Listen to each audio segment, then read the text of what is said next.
من غشنا فليس منا، حديث مخيف. فلازم ده تبقى مفهوم، لان لو سلب التوفيق هتبقى كارثه. انت مش هترتاح، مش هتتبسط، لان هدفك في الحياه، وهدف في الحياه اللي احنا عايشينها ان انا اعيش مبسوط، نعيش مرتاح. مش هترتاح. كتير مننا شارط على ربنا والعياذ بالله.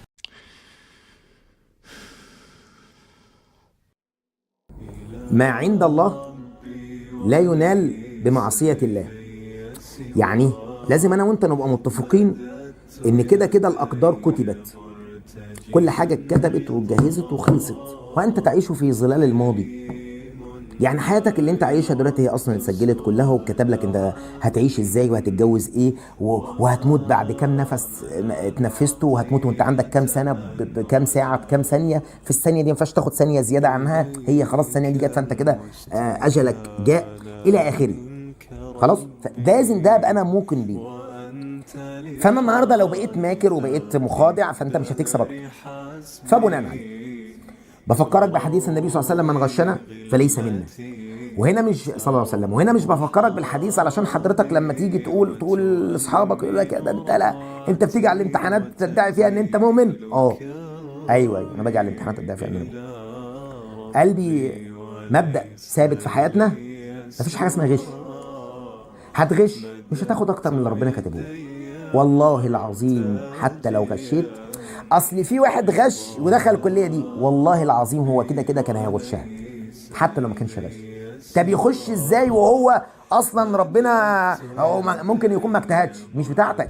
في نقطه يا جماعه، مش بتاعتك. انت مش دور، انت مش قاضي. انت ما ينفعش تقعد على كرسي الحكم وتحكم على الناس. انت تنجح، انت اجتهدت تنجح، انت لا خالص، انت مش دورك. ده ما اجتهدش ربنا نجحه ليه؟ مش بتاعتك. لا يسأل عن شيء سبحانه. ما ينفعش تقول ليه مش بتاعتك. ليك اللي انت ما تتظلمش، انت ما تتظلمش. لكن ده ممكن يكون عنده تفاصيل انت ما تعرفهاش في حياته، فدي مش بتاعتك. فعشان كده يا جماعه انت نفسك كنت بتزعل من المقارنات، ما تدخلش نفسك في المقارنات وتقول لي هو وهي، فمش بتاعتك. حديث النبي صلى الله عليه وسلم قدامك: من غشنا فليس منا، قدامك. ما هو كده كده احنا ما بنستفادش بالعمليه التعليميه اهو، يبقى ده اولى ان انت تطبق الحديث. النبي صلى الله عليه وسلم: من غشنا فليس منا، فليس منا، حديث مخيف. من غشنا فليس منا، حديث مخيف. خلاص تمام. فنصيحتي ليك يا صديقي، بكره لجنه اتقلبت ان شاء الله ما تقلبش لا قدر الله، وكل الاجابات بقت في متناول الجميع لا قدر الله. اثبت على مبدأك. طب ما انا لو ثبت على مبدئي، والله من ترك شيئا لله عوضه الله خيرا منه. بس لازم تبقى انت عارف ده يقينا، مش مع اول ألم ولا اول ابتلاء تيجي تقول لا ده انا كنت فين، ده انا ما رضيتش اغش ومع ذلك كل ده ما نفعنيش. اوعى. لان النبي صلى الله عليه وسلم لما حصلت الصدمه للسيده التي فقدت ابنها، وذهب النبي صلى الله عليه وسلم قلنا عشان يقول لها اصبري، وما كانتش عارفه ان ده النبي، فقالت له اليك عني، سيبني دلوقتي اللي انا فيه بالمصيبه. فلما قالوا لها ده النبي، راحت للنبي البيت فقال لها انما الصبر عند الوهله الاولى. فما اوعى تختبر فانت تيجي تقول ده انا سبت في الاخر وما رضيتش اغش وفص في النهايه انا ايه اللي حصل لي. لا كده انت بتخسر كله. فعشان كده خليك جدع وشجاع. جدع وشجاع، راجل وشجاع. وراجل هنا مش قصدي راجل اللي هو يعني ولد، راجل في مشاعرك او حد مسؤول عن نفسي، يعني عشان دايما المفروض الراجل بنشير ايه بالمسؤوليه سواء ولد او بنت.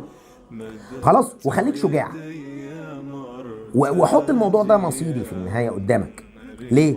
عشان اخشى ان ما يبقى بني على باطل فهو باطل.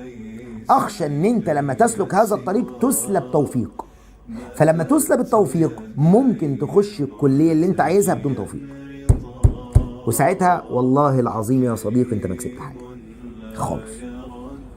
تمام؟ انت اظن انت بعينيك تقدر تبص يمين وشمال تشوف حجم التغيرات في المجتمع اللي انت عايش فيه. تشوف الفلان اللي كان بيتقال عليه ده كليه القمه، تبص تلاقيه حالته الاجتماعيه عامله ازاي، واحد تاني كان بيتقال لك كليه اي كلام هوب في حاله اجتماعيه.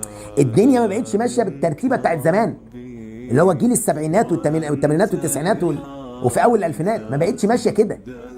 وانت شايف ده قدام عينك، شايف ممكن ده شغال شغلانه مرموقه ومسمى فظيع، بس سبحان الله حالته الاجتماعيه مش زي فلان اللي المفروض كليته مش. الدنيا ما بقتش ماشيه كده خالص. الرزق ملوش علاقه بالكليات اصلا، وده مش كلام، ده كلام ده تسال فيه رواد الاعمال، رجال الاعمال يعني، كلهم هيقول لك نفس المصطلح، الرزق مش دعوه بالكليه خالص، كليه حماده وشغل حماده. واسال اي حد متخرج يقول لك ده الكليه حماده والشغل حماده. فلازم ده تبقى مفهوم، لان لو سلب التوفيق هتبقى كارثه. انت مش هترتاح، مش هتتبسط، لان هدفك في الحياه، وهدف في الحياه اللي احنا عايشينها ان انا اعيش مبسوط، نعيش مرتاح. مش هترتاح. فيقينا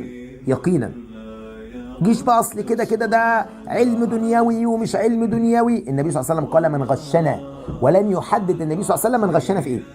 من غشنا جر ومجرور محذوف، من غشنا في اي حاجه فليس منه.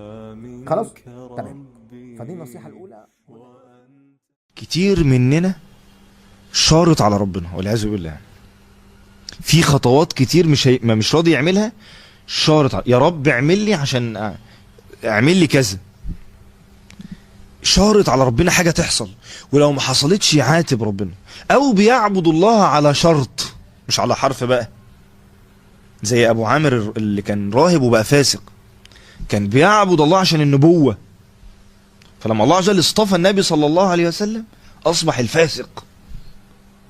ابو عامر الفاسق، كان ابو عامر الراهب كان بيترهب، عارف ان ده زمان نبي وكان يرجو ان يكون هو، زي ابليس كده. خطر قوي العباده على شرط. في العباده على حرف ده اللي بيتلكك اصلا، لا في العباده اللي بيعبد على حرف ده اصلا عبادته ايه؟ ضايعه، ده بيصلي ركعتين وبتاع. اللي بيعبد على شرط ده بيجتهد، ده اخطر، بس لما بيقع من فوق على رقبته زي ابليس كده، انه بيعبد على شرط، كأن انا عمال اعبد وفي الاخر تصطفي ادم خليفه، لا مش ساجد والعياذ بالله.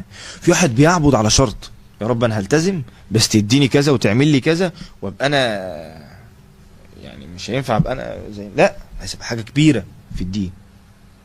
ودي خطوره الفارق الرهيب.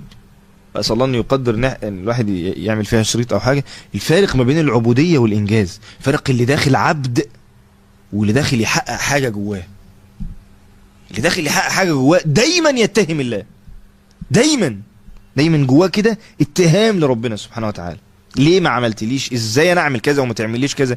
اشمعنى اديت لي فلان وما اديتليش؟ فلان ليه بقى مشهور وانا فلان ليه بقى كذا؟ انا ليه ازيد؟ دايما والعياذ بالله يكثر من الاتهام.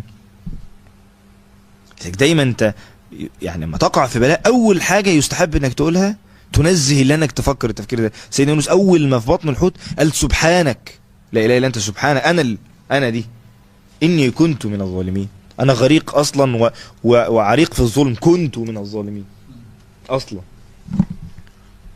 فخطر قوي. فبيقولوا له ايه كاسقاط علينا، يعني احنا كتير يقول لك انا هلتزم اشوف لو ربنا اداني هكمل، او بيفضل يعبد مستني حاجه تحصل.